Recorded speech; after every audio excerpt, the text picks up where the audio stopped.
Halo, Assalamualaikum warahmatullahi wabarakatuh.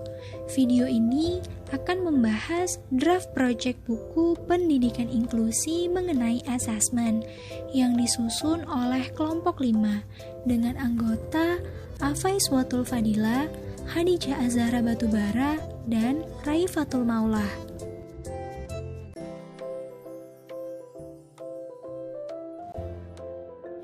Berikut merupakan desain cover yang akan digunakan pada buku kami. Berikut adalah rancangan isi buku. Yang pertama, hakikat asesmen.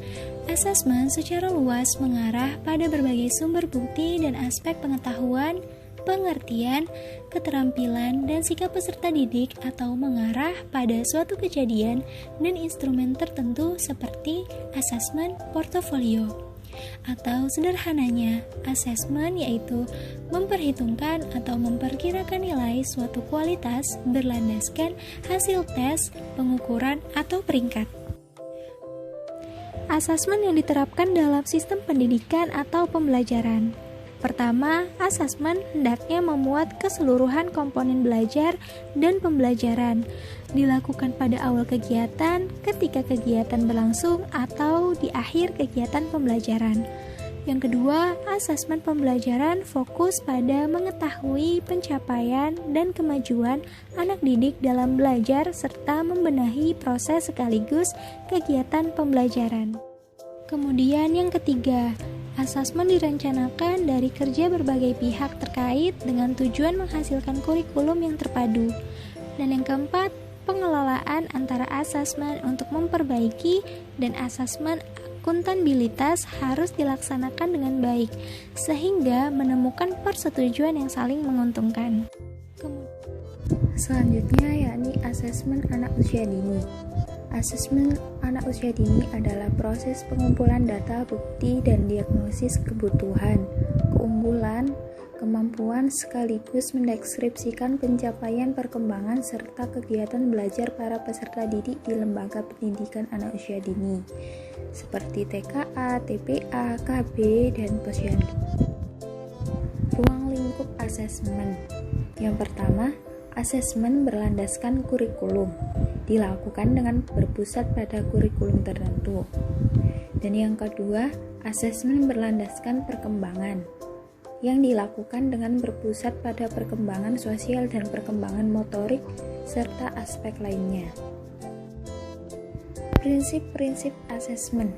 Yang pertama, menyeluruh.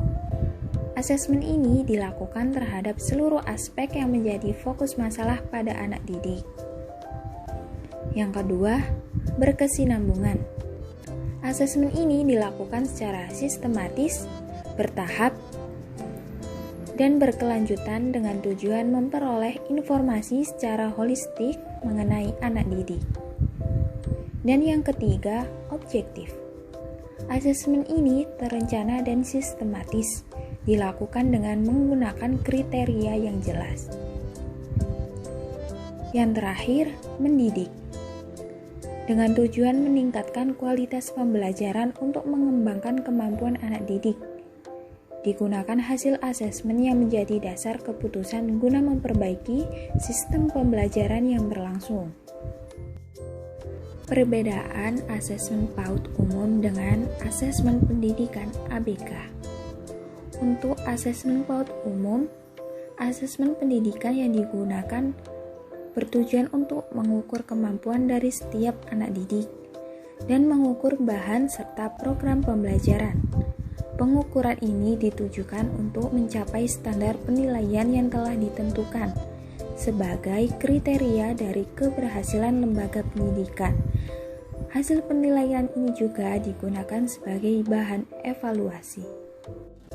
Dan untuk asesmen pendidikan ABK sedikit berbeda dengan asesmen yang dilakukan dalam pendidikan khusus, yang lebih menekankan pada aspek-aspek mengenai kondisi anak didik.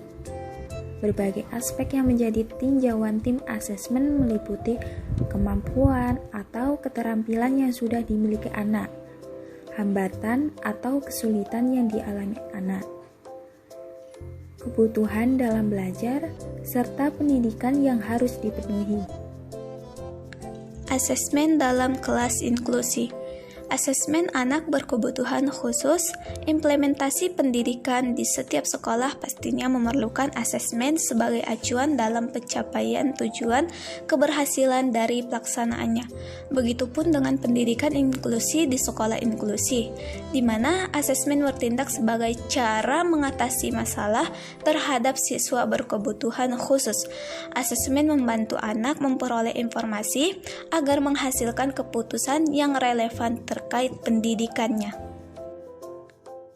Tujuan asesmen anak berkebutuhan khusus. Yang pertama, mengidentifikasi kemampuan anak di berbagai bidang. Yang kedua, peletakan, pengelompokan, dan pemberian program. Yang ketiga, menganalisis perbedaan kekurangan yang dimiliki setiap anak. Yang keempat, menindaklanjuti hasil klasifikasi tindakan pendidikan setiap anak. Yang kelima, mendesain tempat belajar, strategi pembelajaran, serta evaluasinya. Tujuan fungsi asesmen.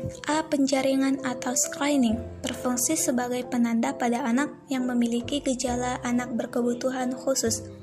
B. Pengalih tanganan atau refile, berdasarkan gejala yang telah ditemukan, kemudian anak dikelompokkan menjadi dua, penanganan dan rujukan.